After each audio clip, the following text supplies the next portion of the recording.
ശരിക്കും നോക്കിക്കോളൂ.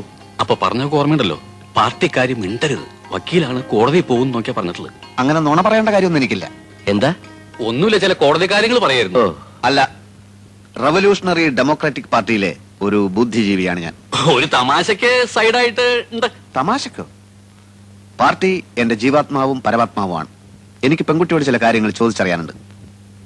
അധ്വാനിക്കുന്ന തൊഴിലാളി വർഗത്തിന്റെ മോചനത്തിന് വേണ്ടി തോളോട് തോൾ ചേർന്ന് പ്രവർത്തിക്കാൻ തയ്യാറുണ്ടോ? പറയൂ. വേണ്ട, ഞാൻ തയ്യാറെടുപ്പിച്ചോളാം. കുട്ടിയുടെ സാമൂഹ്യ ബോധം എനിക്കൊന്ന് പരിശോധിക്കണം. ബൂർഷാസി കംസ് എലിവ് എന്ന് പറയുന്ന പുസ്തകം വായിച്ചിട്ടുണ്ടോ? അല്ലെങ്കിൽ downtrodden a question mark, Adil സക്സലിയുടെ പുസ്തകം? അതുമല്ലെങ്കിൽ ദാസ് ക്യാപിറ്റൽ? എന്താ വായനാശീലം ഇല്ലേ? അതൊക്കെയുണ്ട്. മംഗളം വാരികയിലും മനോരമയിലും വരുന്ന മിക്ക നോവലുകളും ഇവിടെ ഞങ്ങൾ എല്ലാവരും വായിക്കാറുണ്ട്. അത്രേ ഉള്ളൂ. ശരി, വായിച്ച നോവലുകളിൽ ഏറ്റവും ഇഷ്ടപ്പെട്ട നോവൽ ഏതാണ്? ഏതാ മോളെ? അത് ഏതായാലും പറഞ്ഞേക്ക്. ഏറ്റവും ഇഷ്ടപ്പെട്ടത് മനോരമയിലെ ഹവ ബീച്ച്. ഹവ ബീച്ചോ? അതെന്ത് ബീച്ചാണ്? അതേതെങ്കിലും ഫോറിൻ ബീച്ച് ആയിരിക്കും. കോട്ടയം പുഷ്പനാഥനെയും മാത്യു മറ്റത്തിനെയും മോൾക്ക് വലിയ ഇഷ്ടാ. ഇഷ്ടം എന്ന് പറഞ്ഞാൽ അത് സാരമില്ല. എനിക്ക് ചില നിബന്ധനകൾ മുമ്പോട്ട് വെക്കാനുണ്ട്. കല്യാണത്തിന് ആർഭാടങ്ങളൊന്നും പാടില്ല.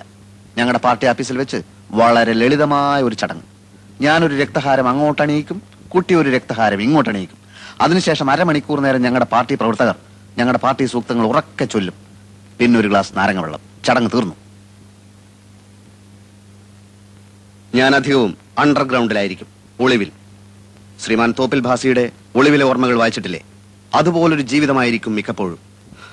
NSP ഞങ്ങളെ വേട്ടയാടുകയാണല്ലോ. ചിലപ്പോൾ ലോക്കപ്പിലോ ജയിലിലോ ആയെന്ന് വരാം. ഒരു വിപ്ലവകാരിയുടെ ഭാര്യ എന്തും സഹിക്കാൻ പ്രാപ്തയായിരിക്കണം.